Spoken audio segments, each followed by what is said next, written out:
Sir ಈಗ ನಿಮ್ಮ ಮಾತಿಗಿಂತ ಈ ಮನಸ್ಸಿನ ಹರಿತದ ಭಾವನೆ ತುಂಬಾ ಮುಖ್ಯ ಆಗುತ್ತೆ.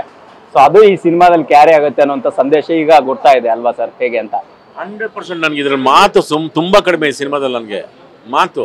ಯಾಕೆಂದರೆ ನಿಮಗೆ ಈ ಮನುಷ್ಯನ ಕಣ್ಣಿಂದ ನೋಡಿರ್ತಾನೆ, ಕಿವಿಯಿಂದ ಕೇಳಿರ್ತಾನೆ, ಇವೆರಡಿಗೂ ಲಿಂಕ್ ಆಗಿ ಮನಸ್ಸಿಗೆ ಹೋಗಿರ್ತಾನೆ. ಮನಸ್ಸಿಗೆ ಹೋಗಿ ಮೆದುಳಿಗೆ ಕೂತ್ಕೋತಂದ್ರೆ ಅದನ್ನು ಅವ್ನು ಏನೇ ಮಾಡಿದ್ರು ಅದು ಹೋಗಿರಲ್ಲ, ಅವ್ನ ಕಣ್ಮುಂದೇ ಇರುತ್ತೆ. ಅದು ಹಂಗಂಗೆ ಅವ್ನ ಮೇಲೆ ಎಷ್ಟೇ ನಕ್ಕೊಂಡು ಹಿಂಗಿದ್ರು ಒಳಗೆ ಅದು ಕೊರಿತಾ ಇರ್ತದೆ, ಅದಿರುತ್ತೆ.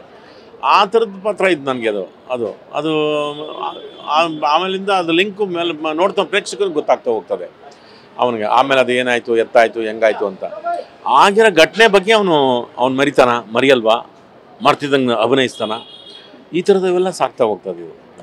ಸರ್ ಜೀವನದಲ್ಲಿ ಮರವು ಮತ್ತೆ ನೆನಪು ತುಂಬಾ ಇಂಪಾರ್ಟೆಂಟ್. ಸೊ ನೀವು ಹೇಳ್ತಾ ಇದ್ರಿ ಅದಕ್ಕೆ ಪೂರಕವಾಗಿರ್ತಕ್ಕಂಥದ್ದು ಸರ್. ನಿಮ್ಮ ಲೈಫಲ್ಲಿ ಸರ್ ಮರಿಲಾರದಂಥ ಘಟನೆ ಒಂದು ಅಥವಾ ಮರಿಬೇಕು ಅಂತ ಅನ್ಸಿದ ಘಟನೆ ಯಾವ್ದಾಗಿತ್ತು ಸರ್, ಏನಾಗಿತ್ತು ಅಂತ? ತುಂಬ ಇದ್ದಾವೆ, ತುಂಬ. ಒಂದು ಈಗ ನನಗೆ ಇನ್ನೊಂದು 60 ವರ್ಷ ಆಗ್ತಾ ಬರ್ತದೆ ಈಗ. ಸುಮಾರು ಇದ್ದಾವೆ. ಆದರೆ ನನಗೆ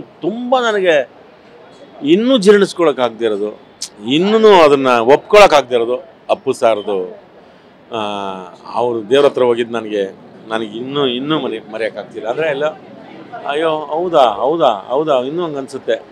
ಅದೊಂದು ನನಗೆ ಯಾವತ್ತೂ ಮರೆಯೋಕ್ಕಾಗಲ್ಲ ಅದನ್ನು. ಇನ್ನು ನೆನಪು ಏನು ಅಂತಂತಂದರೆ, ನಾನು ಒಂದೇ ಒಂದು ಸಿನಿಮಾ ಮೆಚ್ಚಬೇಕು ಅಂತ ನಾನು ಆಸೆ ಪಟ್ಟಿದ್ದು. ಯಾಕಂದರೆ ನಾನು 96ರಿಂದ 2001 ಪ್ರಯತ್ನ ಮಾಡಿದೆ.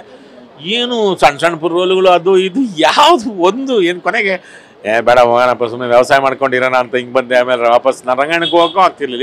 ಏನು ಮಾಡೋದು ಅಂತ ನನಗೆ 94ನೇ ಇಸ್ವಿಯಿಂದ 96ರವರೆಗೂ 2001ರವರೆಗೂ ಯಾವುದೂ ಜನ ಗುರುತಿಸಿರಲಿಲ್ಲ.